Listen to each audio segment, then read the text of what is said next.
All right, we got a real life epidemic problem, and I took these numbers from just public numbers on the internet. So if you trust the numbers, here's what's going on. The Wutan Province, 11 million people. That's the place in China where they locked it down. People can't get in and out. The pigs and the chickens are starving because they aren't letting trucks of feed get in there. Who knows what's going to happen? But we're just following the coronavirus infected numbers. And January 28th, they gave the number of infected in this province, and it was just this very small proportion because it's 11 million. And yeah, I forget what the real number was, but I took the number of infected divided by 11,080,000 and got this. And then here's February 5th, just the other day, the infected number was higher. And you can see, yeah, we gained a whole decimal place here. And that's just in 8 days, because there's the 3 days in January and 5 days in February between the 28th and the 5th. So you're familiar with this. Should be able to draw the phase plane for this. The phase plane for this has an equilibrium at p equals 0, has an equilibrium at p equals 1, and any other curve looks like this. If you want to draw the piece up here, it doesn't fit the story problem. We don't have more than 100% of the population getting infected. But there's the phase plane that goes with it. You've seen it a few times. This kind of phase plane's easy. So anyway, we solved this differential equation before. I put the stuff up here. Just, it's separable. You use partial fractions to break up the complicated piece into these two pieces. It turns out A and B are both 1. This is I think we did this in class, and it may have been in a video as well. Anyway, this is old news, but the big idea was this integral's doable. That integral we can do, and it leads to the following equation. When you go to do these separate integrals, you get a log plus a log, but it's actually going to be a minus because of the chain rule on this 1 minus p.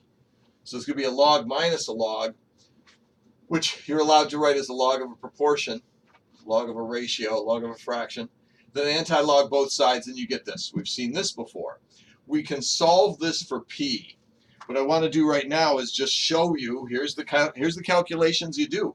I've got we're going to call January 28th times 0. So I take that 0.000451 and put it in for those two proportions. Okay? And then I do know t is 0. E to the 0 is 1, so we find immediately that A, and it's kind of ironic, A in this calculation comes out to be 0.000451, which made me feel funny. Like, are the people preparing these numbers just kind of screwing with us? Or is it just the numbers are so low that they end up being near each other? Well, here's what happened. You can do it on your calculator if you don't believe me. That's the number you get for the A in front. Anyway, so that's what I got.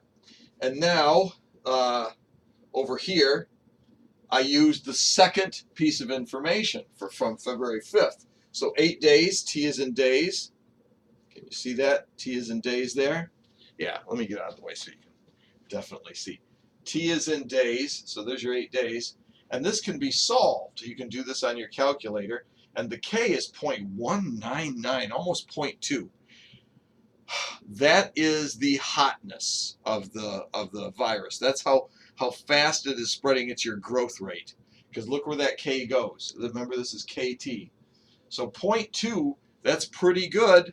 If this was an investment, you'd be getting 20%. So it's kind of a scary growth rate. But let's see. Let's see what that growth rate really looks like. So our final version of the equation, let me write it down right here in the middle for you. The final version of our model is P equals, and I simplified it a little bit, to get the numbers to be just a little bit nicer for you. I've got E to the point 19973 T. So you see that K going in there, and that's over 2217.3 plus E to that same power, 0.19973 T. So that is our population model based on what's going on. and we can check it. There's other days from the disease, from the epidemic going on. So I checked it against some of the other days. The model works pretty good. We're off by 1,000th, in the proportion. Well, I'm within 1,000th. That's a pretty good prediction model. So this model is fitting the data as it's already been recorded. So look what I did. I used January 28th as time 0, and I used February 5th for my other piece of information. And there's other days made public with the numbers of infected, and our growth curve is kind of fitting those pretty good. So let me show you the growth curve. Let me show you the future. So here's the function. I'll give the calculator a chance to see it. There's the function, same thing I wrote on the board. And here's the graph. And this, I want to talk about it while you can see it. The bottom axis is time. The notches are in terms of 10 days. So the very lowest part of the curve is where we still are. Come on, be visible. There we go. The very lowest part of the curve, we're still in the first 20 days. But look at that 0.2 growth rate in the middle. Look how fast this thing goes. So let me just tell you, as knowledgeable people of the world, you read about this epidemic. And here's what all the experts say. Here's the numbers we know so far for Wutan Province. And it's going to take another 4 to 6 weeks to tell if this thing is really spreading as badly as it could be, or are the is the quarantine effective? Because the province is locked down. Nobody can go in or out. You're supposed to stay in your house, not talk to anybody, go out once every few days to get food and any other supplies. That's it. I mean, you're just supposed to be locked down and ride this thing out. Otherwise, they're worried that growth curve we just saw will actually be the effect. And it's now you can see from that graph, if you count those notches of 10 days out, yeah, it's going to be 4 to 6 weeks before we know. But in 4 to 6 weeks, you don't need a mathematician to tell you you're in the soup now, baby. In 4 to 6 weeks, you're in the middle of that curve or even closer to the top of it. If in 4 to 6 weeks you have 50%, 70% of the population with coronavirus, you know that the worst has come to pass, that the quarantine wasn't effective. The thing is still, the virus is still spreading like crazy. And you got houses and apartment buildings full of this stuff, the ventilation systems spreading it, whatever's going on, it's bad.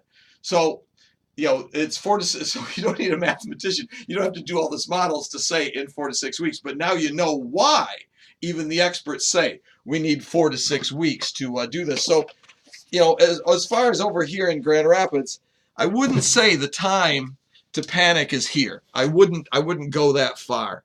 But after I save this video, I'm going to go out and get some toilet paper and coffee and lots of canned food. Bye.